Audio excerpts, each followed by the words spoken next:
Selamat berjumpa kembali para siswa SMA dan juga para pemirsa video pembelajaran khususnya mata pelajaran geografi yang kali ini akan kembali disampaikan bahan ajar geografi dengan tema ketahanan pangan. Apa yang akan kita pelajari dalam ketahanan pangan?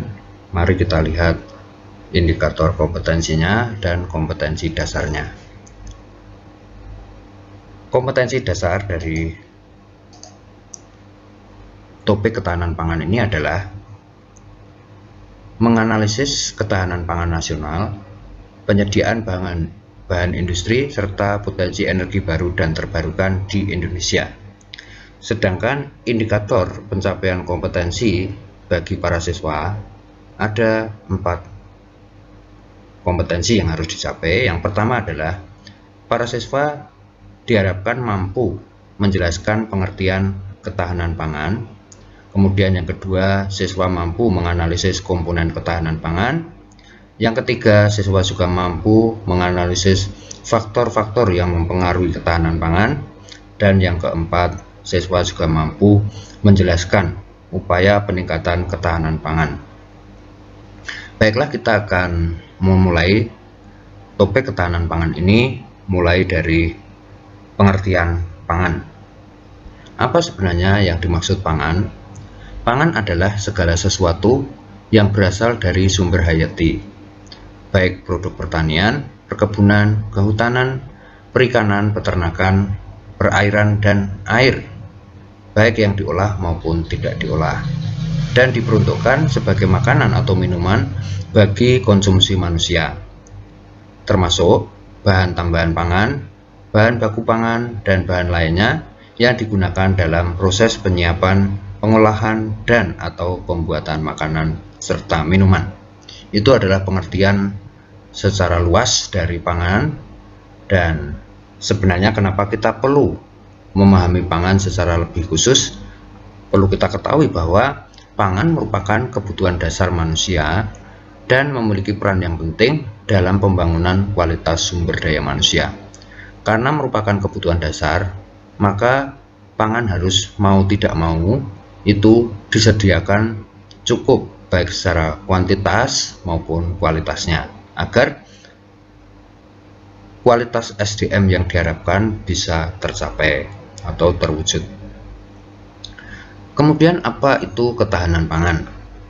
Ketahanan pangan adalah kondisi terpenuhinya pangan bagi negara sampai dengan perseorangan yang tercermin dari tersedianya pangan yang cukup, baik jumlah maupun mutunya, aman, beragam, bergizi, merata dan terjangkau, serta tidak bertentangan dengan agama, keyakinan dan budaya masyarakat untuk dapat hidup sehat, aktif dan produktif secara berkelanjutan. Itu pengertian ketahanan pangan. Di sini kita bisa lihat beberapa contoh bahan pangan, baik makanan pokok, sayur mayur, buah-buahan, dan daging sebagai kebutuhan dasar manusia untuk bisa tumbuh secara fisik maupun psikisnya atau mentalnya. Selanjutnya, FAO juga merumuskan ketahanan pangan. Seperti kita tahu, FAO adalah badan yang dimiliki oleh PBB yang mengurusi tentang pangan. Ketahanan pangan menurut FAO adalah ketersediaan pangan dan kemampuan seseorang untuk mengaksesnya. Misalnya kita punya sumber daya pangan, tetapi hanya bisa diakses oleh orang yang berkemampuan tinggi, sementara orang yang berkemampuan rendah itu tidak bisa mengakses, berarti belum tercapai yang namanya ketahanan pangan. Oleh karena itu, menurut FAO, ketahanan pangan itu artinya pangan itu sendiri harus bisa diakses oleh semua golongan masyarakat, baik yang kaya maupun yang berkemampuan ekonomi rendah. Kita maju ke bagian kedua, yaitu komponen ketahanan pangan. Ada 3 komponen ketahanan pangan, yaitu ketersediaan, yang kedua aksesibilitas, dan yang ketiga pemanfaatan. Kita mulai dari ketersediaan. Ketersediaan pangan itu ditentukan oleh produksi pangan di wilayah tersebut. Yang kedua, perdagangan pangan melalui mekanisme pasar di wilayah tersebut. Yang ketiga, stok yang dimiliki pedagang dan cadangan pemerintah, serta bantuan pangan dari pemerintah atau organisasi lain. Produksi pangan ini sangat dipengaruhi oleh dukungan dari banyak faktor, misalnya dukungan iklim, dukungan wilayah, teknologi, dan sebagainya. Kemudian perdagangan pangan juga sangat menentukan bagaimana ketahanan pangan suatu wilayah bisa terwujud. Misalnya di pasar dengan mudah dapat ditemukan bahan-bahan kebutuhan sehari-hari dan harganya terjangkau, itu menunjukkan ketahanan pangan yang tinggi. Kemudian yang ketiga, stok yang dimiliki pedagang dan cadangan pemerintah. Misalnya pedagang bisa selalu menyediakan kepada konsumen terhadap barang-barang yang mereka harus sediakan, itu artinya menunjukkan ketahanan pangan juga. Pemerintah juga bertanggung jawab terhadap penyediaannya, maka ada badan urusan logistik yang dikelola oleh BUMN supaya kebutuhan pangan masyarakat tidak sampai terabaikan. Dan yang keempat, bantuan pangan dari pemerintah dan organisasi lain. Biasanya dalam keadaan darurat atau keadaan luar biasa seperti bencana alam, gempa, banjir, dan sebagainya, banyak bantuan datang dari pemerintah maupun negara-negara lain atau lembaga-lembaga swadaya masyarakat untuk membantu ketersediaan pangan sehingga terwujud ketahanan pangan dalam kondisi yang tidak aman sekalipun. Yang kedua, aksesibilitas. Kendala akses pangan dipengaruhi 3 aspek, yaitu aspek fisik, ekonomi, dan sosial. Fisik itu berhubungan dengan ketersediaan pangan itu sendiri dan infrastruktur yang ada. Sedangkan ekonomi itu berkaitan dengan daya beli masyarakat terhadap pangan.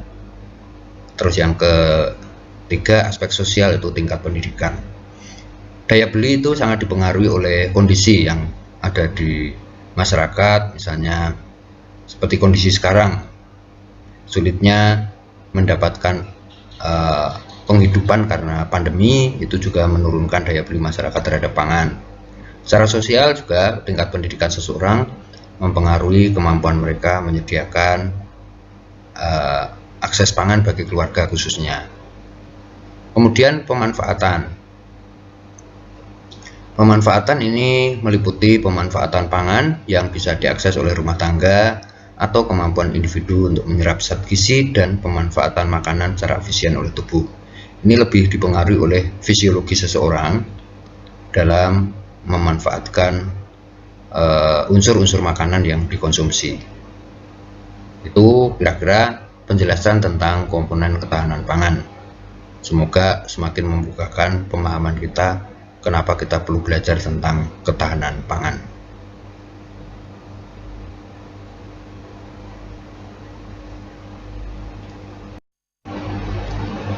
Kita lanjutkan ke bagian yang ketiga, yaitu faktor-faktor ketahanan pangan. Apa saja faktor yang mempengaruhi ketahanan pangan? Ada 4, yaitu 1. Lahan, yang kedua iklim dan cuaca, yang ketiga teknologi, dan yang keempat infrastruktur. Kita akan bahas satu persatu, mulai dari yang pertama, yaitu lahan. Lahan merupakan faktor penting dalam penyediaan sumber pangan, terutama yang terkait sumber pangan hasil budidaya pertanian dan perkebunan. Semakin luas lahan potensial yang digunakan untuk mengusahakan tanaman pangan, semakin baik ketahanan pangan di suatu negara. Sebagai gambaran ini lahan sawah yang sebelumnya tentu menghasilkan bahan pangan secara baik sebelum sebagian lahannya diubah menjadi perumahan seperti ini. Nah, dengan diubah fungsi lahannya tentu akan menurunkan kemampuan lahan memproduksi bahan pangan. Ini adalah contoh lahan itu cukup penting. Kita lanjutkan yang kedua sekarang. Yang kedua itu iklim dan cuaca. Iklim dan cuaca secara langsung ataupun tidak turut mempengaruhi hasil sumber daya pangan. Contoh, petani dan nelayan dalam menjalankan aktivitas pekerjaannya sangat dipengaruhi oleh keadaan iklim dan cuaca.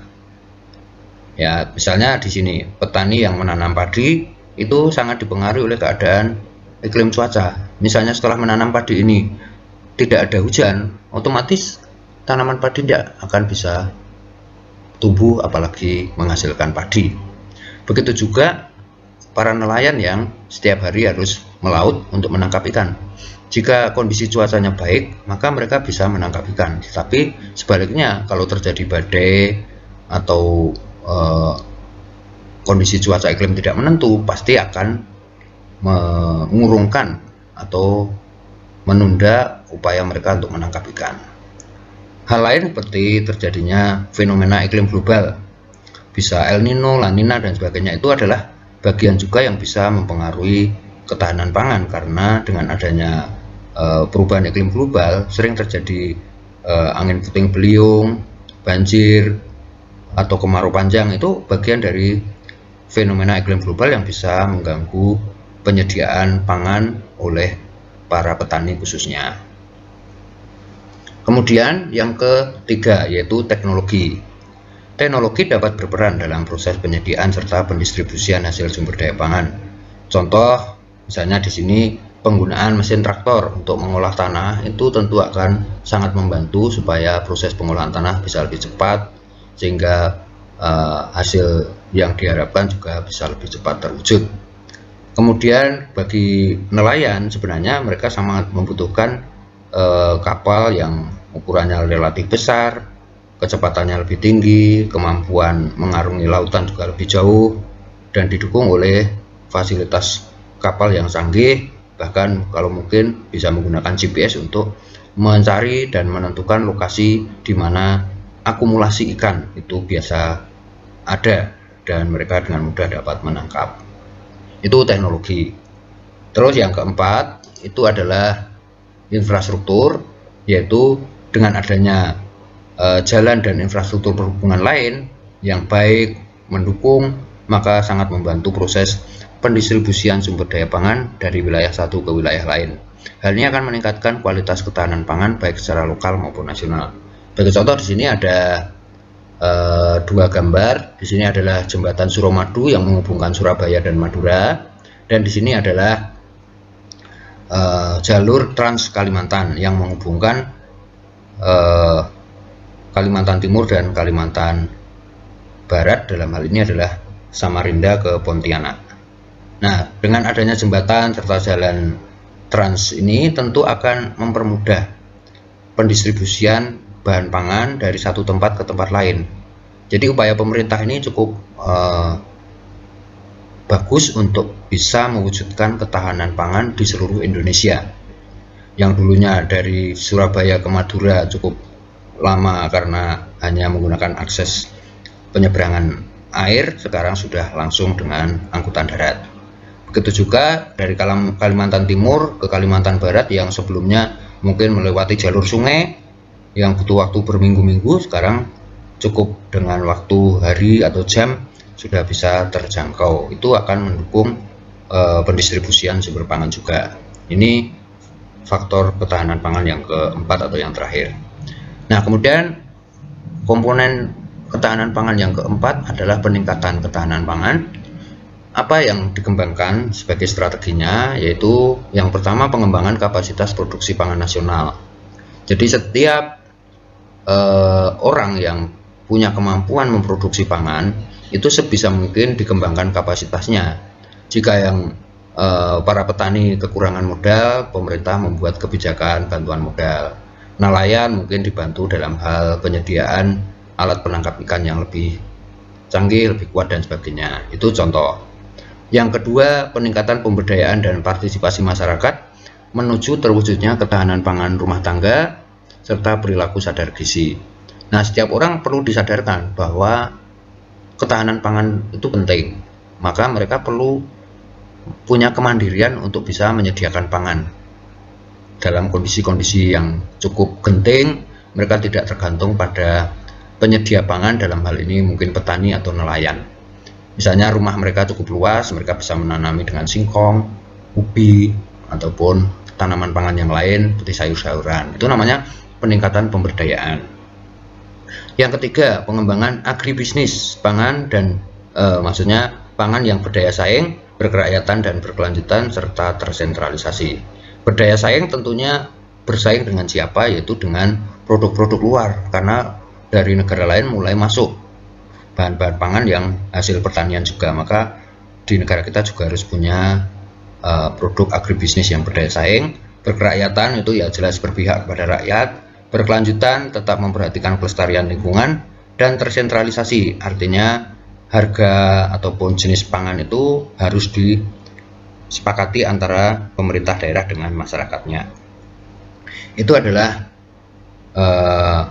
komponen terakhir yang kita akan atau yang kita pelajari dalam video ini. Semoga lebih memperjelas lagi dan membuka wawasan kita tentang pentingnya ketahanan pangan dan upaya-upaya yang bisa kita lakukan. Nah, yang menjadi pertanyaan bersama adalah Indonesia ini kaya akan bahan pangan, tetapi mengapa terjadi kasus busung lapar, gizi buruk, bahkan rawan pangan di beberapa wilayah? Jelaskan hal tersebut menurut pemahaman Anda. Silakan Anda memikirkan pertanyaan ini dan memberikan masukan jawaban yang nanti bisa Anda posting melalui komentar yang ada di video ini. Itu yang bisa saya sampaikan dalam video kali ini. Harapan saya semoga Anda semua tetap bersemangat dalam belajar. Pembelajaran jarak jauh jangan sampai mengurangi motivasi Anda untuk terus maju. Sekian dari saya, terima kasih.